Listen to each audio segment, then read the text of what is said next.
Halo, salam sejahtera. Berjumpa lagi dengan saya Mufidah Nur Amalia. Hari ini kita akan belajar mengonstruksi sebuah karya ilmiah dengan memperhatikan isi, sistematika, dan juga kebahasaan karya ilmiah. Nah, setelah mempelajari materi ini, kalian diharapkan mampu, yang pertama, mengungkapkan informasi berdasarkan isi karya ilmiah. Yang kedua, menulis karya ilmiah dengan memperhatikan sistematika dan kebahasaannya. Karya ilmiah yang menjadi bahan untuk diskusi lazim disebut dengan makalah. Makalah sering pula disebut kertas kerja, yakni suatu karya ilmiah yang membahas suatu persoalan dengan pemecahan yang didasarkan hasil kajian literatur atau kajian lapangan. Makalah merupakan karya ilmiah yang secara khusus dipersiapkan dalam diskusi-diskusi ilmiah. Contohnya simposium, seminar, atau lokakarya. Makalah terdiri atas pendahuluan, pembahasan, dan juga kesimpulan. Nah, apa sih yang dimaksud dengan pendahuluan, pembahasan, dan kesimpulan? Maka dari itu, perhatikanlah penjelasan berikut ini. Yang pertama adalah pendahuluan. Bagian ini menguraikan masalah yang akan dibahas, misalnya latar belakang masalah, perumusan masalah, dan juga prosedur pemecahan masalah. Yang kedua adalah pembahasan. Bagian ini memuat uraian tentang hasil kajian penulis dalam mengeksplorasi jawaban terhadap masalah yang diajukan.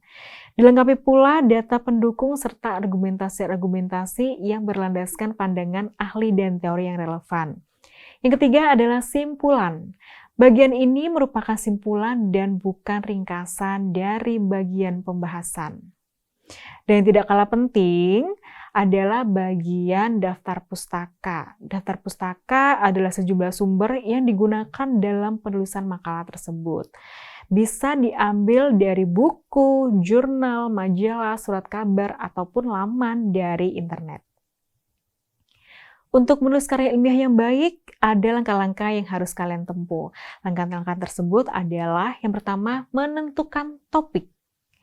Langkah awal menulis sebuah karya ilmiah adalah menentukan topik. Langkah awal itu lebih tepatnya disebut sebagai penentuan masalah jika karya ilmiah yang akan ditulis itu berupa laporan hasil penelitian. Baik itu berupa topik ataupun rumusan masalah, kalian harus memperhatikan hal-hal berikut. Yang pertama, bisa menarik perhatian penulis. Yang kedua, dikuasai oleh penulis. Yang ketiga, menarik dan aktual serta ruang lingkupnya terbatas.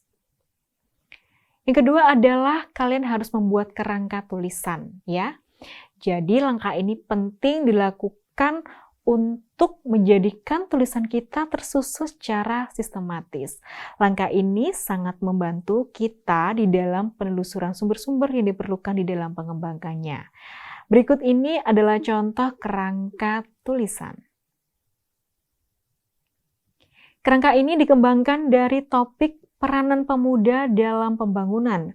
Sesuai dengan struktur umum karya ilmiah, topik ini kemudian dikembangkan ke dalam 3 bagian, yaitu pendahuluan, pembahasan, dan juga penutup.